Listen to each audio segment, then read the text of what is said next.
Welcome to the Etsy Conversations podcast, featuring inspiring interviews with Etsy shop owners, hosted by Ijama Elazu. Hi, and welcome to this week's episode of the Etsy Conversations podcast. I'm your host, Ijama, and with me, I'm thrilled to have on my first duo ever on the podcast. I have Ben and Monica, and they run the Etsy shop Catch Me Studios. The shop has been open since July 9th, 2011. They've had 83 sales and 14 five-star reviews. Ben, Monica, hi. Hi. Good morning. Hi, good morning. Thank you so much for joining me on the podcast. Glad to be here.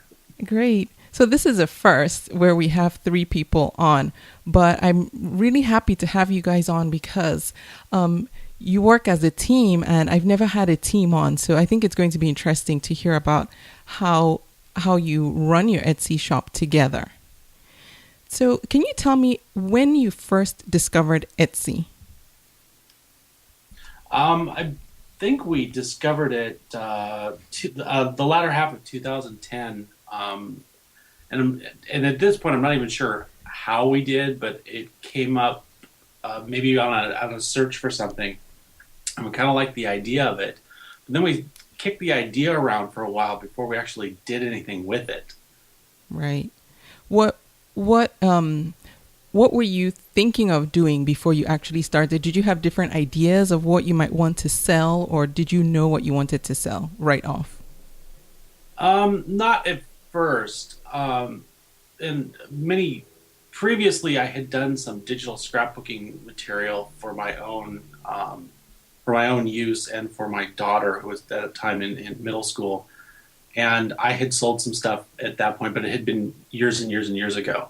So that was, I think, kind of where we started from. And then we morphed into something where we were selling collectibles for a while. And then we discovered printable invitations, and that's where I started to really throw my work into it. Oh, right. And so, Ben, you do all the designs for the printable invitations, is that right? Yes. And Monica is the wreath making machine. Yes. So tell us exactly what you sell in your Etsy shop.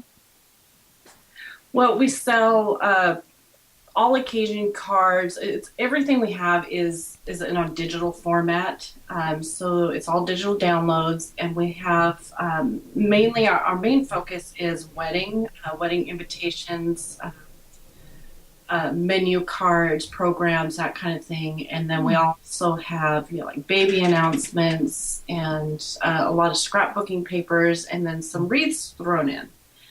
So we have a little bit of everything, and like I said, most of it's in a digital format. So, and it's all print it yourself. So you get a digital file, and then you can either print it on your own printers, or you can have a public printer do it for you. So.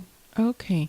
When someone buys the file, do you also make recommendations on the types of materials that they can use, that they can print the designs on? Generally, yes. Okay. Mostly because when you're talking about printing something that's a wedding invitation, a lot of people don't know what's the best paper or what kind of paper in general. So cardstock is always the best choice. But sometimes when they want to go to a professional printer to have it done, then you have to kind of instruct them on how to go about doing that process too. Okay. So are they limited to the choices of the designs that you currently have up, or if someone has an idea of how they would like to customize something that they see in your shop, can you work with them in that way? I've done a couple of birthday invitations, and then I did another party invitation, I believe it was. So I've done some custom work for things that I don't have in my shop that ended up becoming things that I've sold. Oh, good. Oh, nice. Now, the other question I had for you, because most of what you do, you make them available as digital downloads. How do you prevent people from just going onto the site and downloading what you have? Well, as far as the printable materials, the images aren't quality enough to really get anything out of them. Okay, good. But as far as the wonderful thing about the creative world is anybody can borrow from anybody. So it's not uncommon to see bits and pieces of your work somewhere else, or to really borrow bits and pieces from other people. It's kind of part of the creative process in some ways. Okay. But the scrapbooking stuff, because of the way that they're displayed, it really isn't any way to get a really good full image out of them, unless you're really good at what you do, and then you can probably piece it together pretty easily. Right. Okay. I thought about that. I thought, oh man, what if people just download and don't pay? But that makes sense. So do you run the Etsy shop full time, or do you have jobs outside of Etsy? We both have jobs outside. Okay. And how do you manage your time between running your Etsy business and all the other things that you are responsible for? That's funny you should ask. Sometimes not very well. We both have full-time jobs that pretty much keep us out of the house for 10 to 12 hours during the week. So when I work, come home and then put in 2 or 3 hours, at least 4 days a week, and then spend as much time on the weekend as I can do. Mm-hmm. And Monica does a lot of stuff just on the weekends and the evenings when she can squeeze it in too. Wow. It didn't start out that way, but has become, oh gosh, it looks like I need to produce a whole lot more for my shop. So then we spend a lot of time at it. Yeah. A lot of what I'm doing is our social networking and that kind of stuff, and that could take over your whole life if you. Oh my goodness! Tell me about it. Yes, social media is a business on its own. Just taking care of that. Is your hope to one day run the Etsy shop full time? Yeah. Okay. I would like one of our goals. Would be probably a 5-year goal would be to at least replace half of one of our incomes with just our sales from our Etsy store. Okay, excellent. And currently, is the shop profitable? It's profitable in the sense that it pays for its fees and its advertising. Oh, great. And sometimes it pays for the fees that I use for the software that I use to create stuff. Okay. And that for us this year has been a surprise because the previous year it wasn't as successful as it is this year. We've really grown a lot this year. Right. Have you been putting more time and effort into it this year than previously? Yeah, I think we have. Okay. We've done a lot more social networking also, which I think has really helped. Right. Okay. So. When you're creating, and I guess this question is for both of you, because Monica, you do the wreaths, and Ben, you do the graphic design. What inspires you when you're creating different products? For me, it's just whatever I see that I like. Like I'll see a yarn and I just like the texture or the color of it, and I just kind of go with that. And I do make some. I don't think I have any in my Etsy shop as of yet, but I do have some fabric wreaths also, and it's just the fabric has to speak to me, and you know, the pattern and colors and style of it. Now, I'm so impressed because when I think wreaths, I think dried flowers, but you make wreaths out of anything. Oh yeah, it's endless what you can make a wreath out of. It's pretty amazing. That's unbelievable. Did you teach yourself that? Yes. Wow. Impressive. Very impressive. YouTube is my friend. You know, there's so many things out there that you can teach yourself, you know, with YouTube and Pinterest and all sorts of venues like that. So it makes it easier. Nice. And Ben, what about you? I'm a really big fan of typography. I really like the way the fonts play out and the spacing and the look that you can achieve. And so I do I'll look through something, or I'll be on our commute in the morning. I might see something that kind of catches my eye, and I think about it for a while, and then I'll go through. Pinterest is a really great place to kind of catch ideas, or looking through just stuff on the internet. I'll come across something completely unattached to anything that's design oriented, and it'll start me thinking about something, and then I'll put it together and start building something. And about halfway through, if it hasn't really gone the direction I'm wanting it to, or it's not speaking to me, then it probably will sit for a little while until it does work. The design process sometimes for me it can be very quick, or it can take a long time. And something as simple as changing the look of a font will change the way the direction goes. Right. So it's a process. Yeah. And now, how did you pick weddings as your primary niche? Weddings are a consistent event in everybody's life, and so are births and anniversaries and things like that. But weddings are a really great place to really start, because it seems like always somebody's getting married, and it just was a great place to start. In fact, we didn't even really have a life event, a daughter getting married or anything like that in order for it to start. That's just kind of where we started out at. I used to cater a long time ago, so I've always been kind of stuck in a thinking about weddings. Yeah. So in event mode, huh? Event mode. It's a really great place to be creative too. I mean, you can be creative with other types of invitations and cards and whatnot, but weddings just seem to be they're far more open to be creative with, yeah, surprisingly, than say a birthday announcement or a graduation or something like that. Right. Weddings are far more creative. Oh, right, yeah. So, do you spend time looking at other designs that are similar to yours, both of you, at Etsy shops that sell things similar to what you sell? I look at other wreath shops just to make sure that my price points are on target. Okay. Not so much for seeing what other people are doing or like that, but for price points, making sure my keywords are on target and things like that.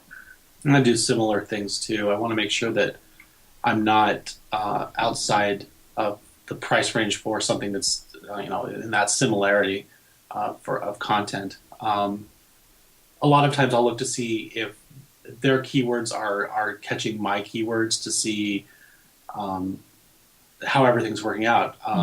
So it's and I'll occasionally look through and see what other people are doing, just to see if there's a trend. Right. Trends are in weddings and stuff seem to come and go. Like right now, blackboard, chalkboard designs are real fashionable. Yes. So you kind of want to go through and see, because if it suddenly starts to disappear, then it's time to stop playing around with chalkboards. Right, right. And we buy a lot of stuff from other Etsy shops. We do a lot of our Christmas shopping from other Etsy shops like that. Yeah, I find that in the Etsy community, it's very tight-knit, and people like to shop with...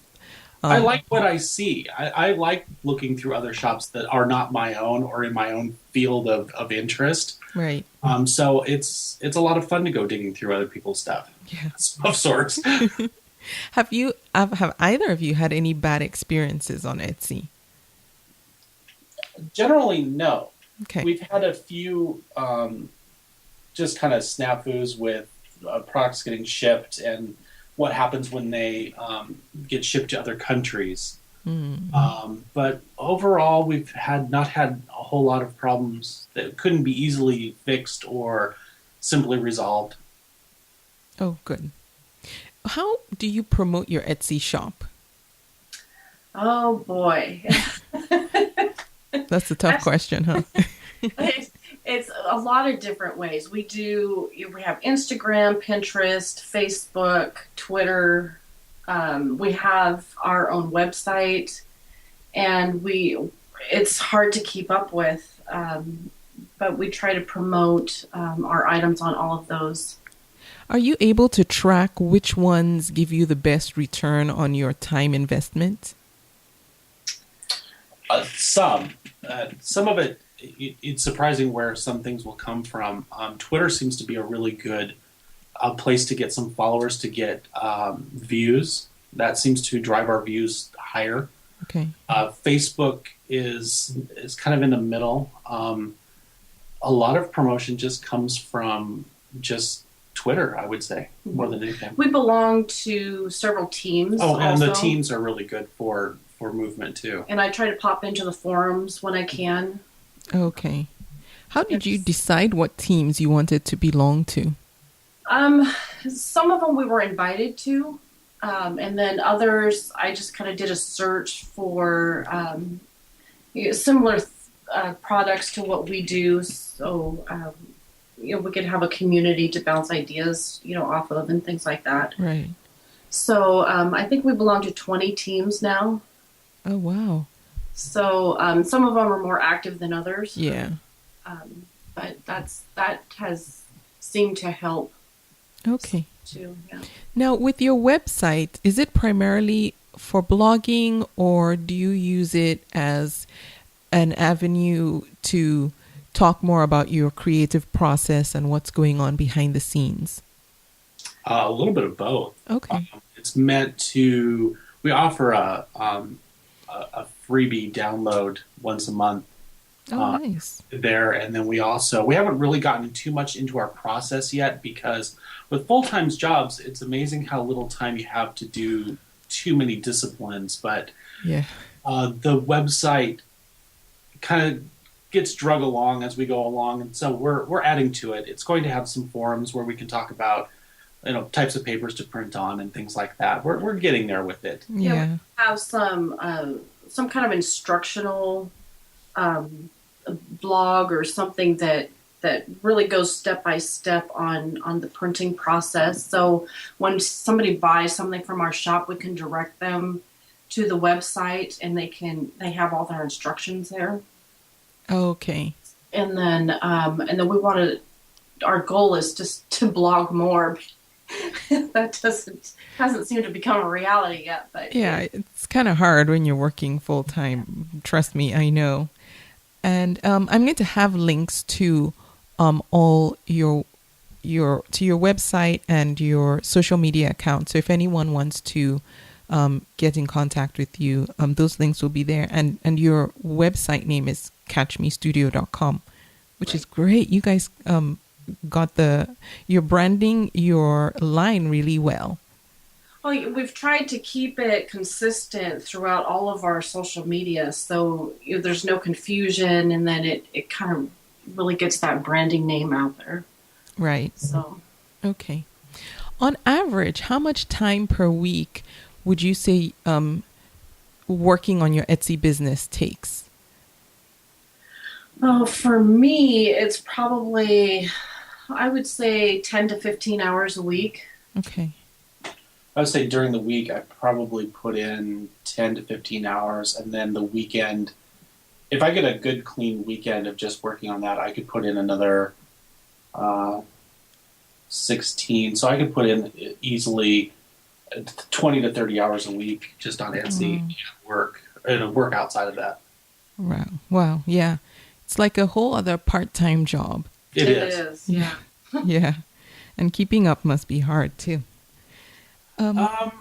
Surprisingly, no. I mean, there are days where you get tired and decide I'm not going to do this today. Yeah. For the most part, it's something I'm really passionate about wanting to do. So to come home, and I work in a similar field, so I'm not. It just feels like I'm just coming home and doing work at home. Oh, okay. What's nice at this point, it doesn't seem like a chore. We enjoy doing what we're doing.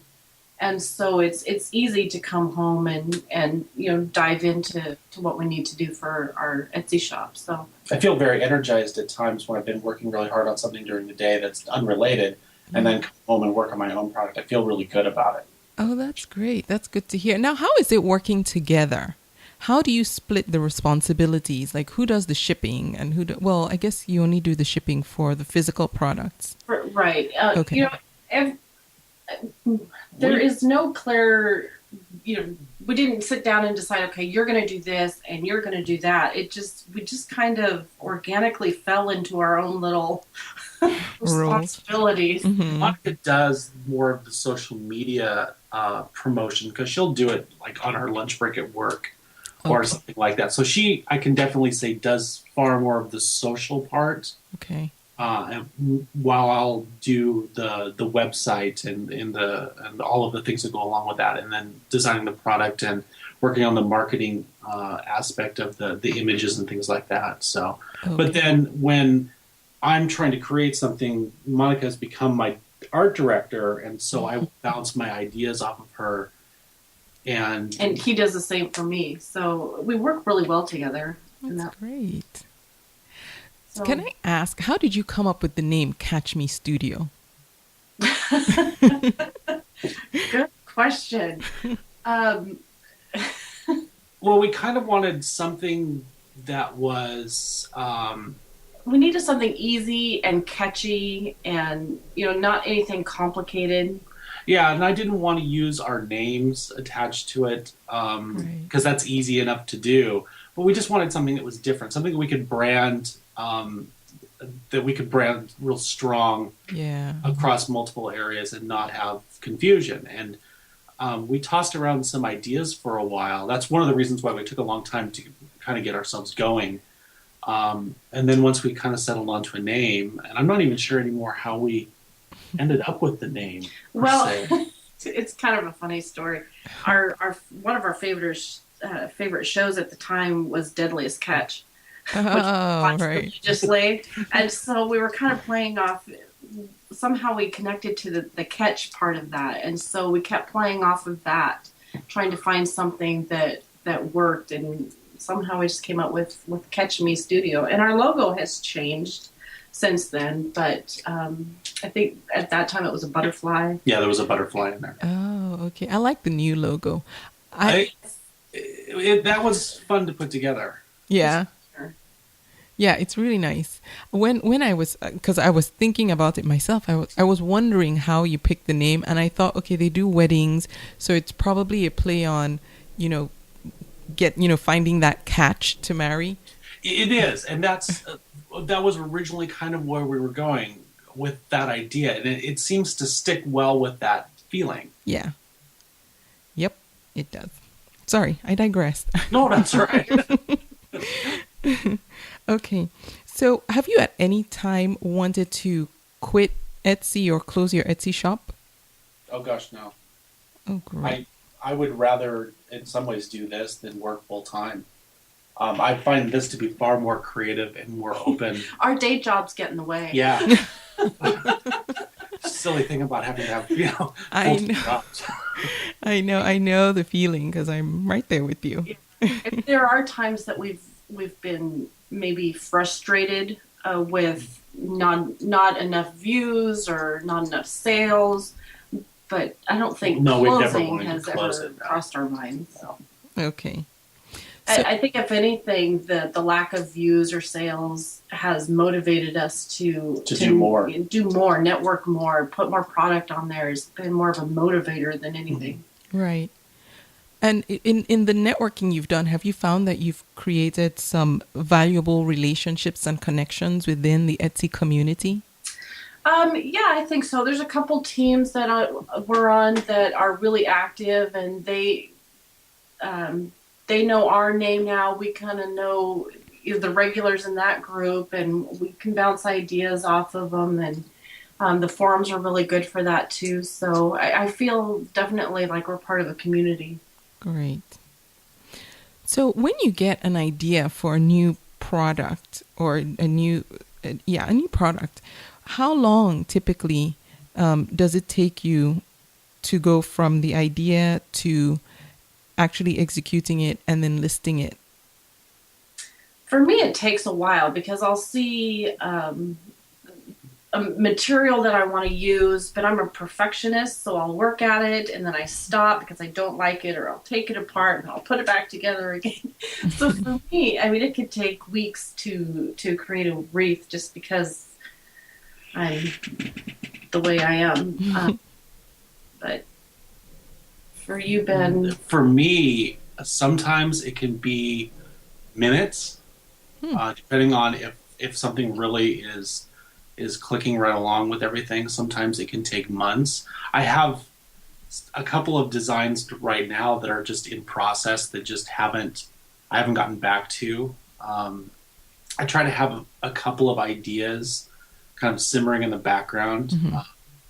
Sometimes wedding invitations specifically can come really, really fast, and you can everything just fits perfectly together, and within an hour I can have something ready to go. Oh, great. Sometimes it can take months, Yeah. and then I'll completely revise it, and then it's all done. So it just the creative process for me is sometimes, I wouldn't say it's a fight, but it definitely is a can be not frustrating but difficult. Right. Until it really gets to where you want it to go, and then all of a sudden it's done, and you're either really proud of it or you want to take it apart and try it again. Okay. we really like custom orders too, and that kind of helps with the creative process too, because you can bounce, things off of the person that you're making it for, and they kind of have an idea to start with what they want, and usually they just let you go with it. Mm-hmm. Oh. So, that's kind of fun. Yeah, custom too. orders are a really great way to be forced to focus down on something, because sometimes when it's wide open to your imagination, it'll take a little longer to get there. But if you have something that's very focused, invite for a birthday party or something, you're already in that mindset. Right. Okay. That makes sense. 'Cause I was going to say, which do you think is easier to work with? But it sounds like if someone comes to you with somewhat of an idea. Deadline, yeah. Because my field during the day as a graphic designer is very focused on deadlines and very specific and very narrow things, so topics that I have to work on. So when I'm open to doing my own thing, sometimes it takes a while to get there, which is why my wife, as the art director, pointing me in a direction is actually more helpful Okay. than not. Yeah. Well, he'll come to me and he'll say, "Okay, what should I make now?" Well, you could do this, and this. And so he'll just kind of think about it for a while, and then he, creates miracles and comes up with something, and I'm always amazed at what he comes up with. Wow. Have you guys thought about starting your Christmas lines yet? Oh, yeah. I usually start thinking about Christmas May, June. Oh, wow. Really early. Well, because I won't get around to them for a while, but I've already started thinking about my colors and kind of the things I'd like to do. One of the ideas that we've been kicking around is a far more involved card that there's more instructions on how to put it together. So I'm starting to think about how I would start creating that idea and what I could do with it. So I think several months out about specifically holidays. Okay. Yeah, and I've been starting to think about fall and then Christmas especially. Oh, that's right. Because wreath season starts in the fall with Thanksgiving and all. Yeah. With wreaths, you kind of hit all of the holidays, so to speak. So Easter and Christmas, all of that kind of thing. So it's kind of a year-round thing, although it has lags, at certain parts of the year. But fall seems to be a pretty big one also. So Great. Do you guys find that you ever get into creative ruts where just nothing is coming to you? Oh yeah. Oh, sure. How do you get out? I will typically change. I'll change fields of work. So instead of doing print work, I'll do web design work for a while. And it forces my brain into thinking much differently. Or I'll work on, I've been moving towards doing some hand lettering stuff, and that forces me to think differently. I just try to do whatever I can. And if I'm really stuck, I'll start drawing, which will take me in a different direction. Do you do hand drawing? I'm working on adding that to our line, yes. Oh, wow. Nice. And Monica? when I get into a rut, I just kind of like Ben, I switch my focus. So then I really dive into our social media and that kind of stuff. And then, something will come to me and I'll start putting it together. So it's just a change. It's like a small child. You have to redirect their focus. Yeah. Yeah, true. I think adults are kind of like that too sometimes. Yes, I agree. What's one lesson you would say you've learned, maybe the hard way, from selling on Etsy or about selling on Etsy? I think the hardest thing for us was figuring out shipping costs. And it's still a mystery to me. We've lost a little bit of money on shipping and things like that, but shipping seemed to be the biggest challenge for us in the beginning, and it didn't stop us from wanting to have a product that we shipped, right? But it definitely made us think about not only just how to ship it, but like who the carrier would be, or yes. how to get it to a destination, and how to get it to a destination intact, and the best packaging for the item. And then there's shipping overseas, where we've had experiences shipping to Canada where our product got held up in customs. And so we had, customer calling, or not calling, but messaging, where's my product? And trying to get a hold of somebody at the postal service. And we've learned a lot through that process. So now we know to put in our shop policies and things about shipping overseas. Your product might, be delayed. Okay. I think that whole shipping thing is always a learning. Oh, definitely. Yeah, a learning experience for most people. Are you able to tell which packages will get stopped at customs and which ones just go through?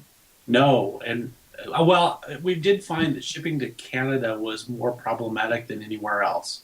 Yeah, because we've shipped to Australia and I think we shipped something to the UK, and those were fine. They were a breeze, but shipping to Canada seemed to be our holdup for some reason. But I've heard, in going into the forums, I've seen other people talk about there's things being caught up in customs somewhere, and then customs in that country was trying to charge the person picking it up an extra fee.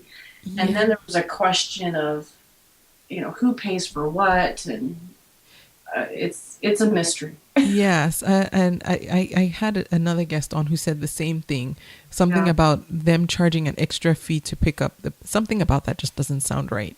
Yeah, it sounds a little fishy, but you never know. It's always a learning curve. Yeah. So that's been our biggest problem. Other than that, it's been pretty easy. Other than that, yeah, we haven't had really any problems. Did you catch on easily to the whole Etsy relevancy and Etsy SEO thing? Oh, Ben caught on to that far better than I did. One of my jobs is as a graphic designer, is I do web design, and I've had to think constantly about SEO really from the start. And so every platform is a little differently. So what Google is looking for is a little bit different than what somebody else is looking for as far as relevancy. Mm-hmm. But it worked well for us. Just doing the process that we were doing. Okay. But to integrate that between all of our stuff is where the challenge has been. So on our website, we want to try to make it as consistent as possible. So that's been more of a challenge than. But I really do appreciate the way that Etsy has put together their stores. Right. And the way that the information that you get from them to help you build your business has been pretty invaluable. Yeah, and they give a lot too. Yeah, they do. Although there's a little bit more I wish I could get a hold of from them, but it'll come in time. I'm sure. I'm sure there's other people out there who feel the same way. Hey, you just almost answered my next question, which was if you could ask Etsy to implement any feature that they don't currently have, what would it be? I would like to be able to look at my my data as far as my search results, and I'd just like it expanded far more. Okay. I would almost like to be able to drill down on a single item all the way down from the moment that it was put on there, as far as what keywords get hit on it more often than others. Oh, I would just like to be able to really just get everything I can on a single item. Okay. So more analytics information. More analytics. Okay, excellent. Oh, and then I did ask for them to tell me if I had a physical product or a digital product in the inventory page. Oh, okay. But that's more for my own personal laziness. How about you, Monica? If you could have any new feature added to Etsy, what would you like to see? Oh gosh, I can't think of anything at the moment. Ben is more focused on that area than I am. So, Okay. Well, it's good. At least you're satisfied with it. yeah, Yeah. for what I do and what I need on there, I think Etsy's been really helpful. The handbook is great to reference back to. Yes. So I think they do a pretty good job. Yeah, they do. Okay. All right. So, last question. If you could give a new Etsy seller advice, or someone who is considering selling on Etsy, what would you tell them? I think for somebody that's already selling on Etsy, or new to selling on Etsy, hang in there. Don't give up. Your sales aren't going to happen overnight, but if you keep with it, it's going to pay off. So, And use social media. and yeah, use social media to your advantage. Anyone in particular, or just whichever one works best? As much and as often as you can. It's not really any one specific social media outlet is not going to carry you all the way through. You kind of need them all. Yeah, it seems But like don't try to use all of them. Try to find the ones that you find the most comfortable to use, and then just work at them. I try to use all of them, and sometimes it gets a little overwhelming. Yeah. I'm still trying to figure out the Twitter process, when to use hashtags and when to not, and, all that stuff. But Yeah. but I think if you use all of your medias across the board for the most part, and find out if you can find out which source is driving most of your views and sales, I would stick with that Let's one. stick with that one. Yeah, that makes sense. What's the best way people can reach you if they want to connect with you? Through Etsy. I would say works through the best. Etsy Convo, or you can visit our website. There's an area on our website that you can leave us a message, contact us. So either one of those avenues. Yeah. Our Facebook page is good too. Okay. And I will have, again, links to all your to your Etsy shop and your Facebook page and your other social media accounts and your website, so folks can reach out to you if they need to.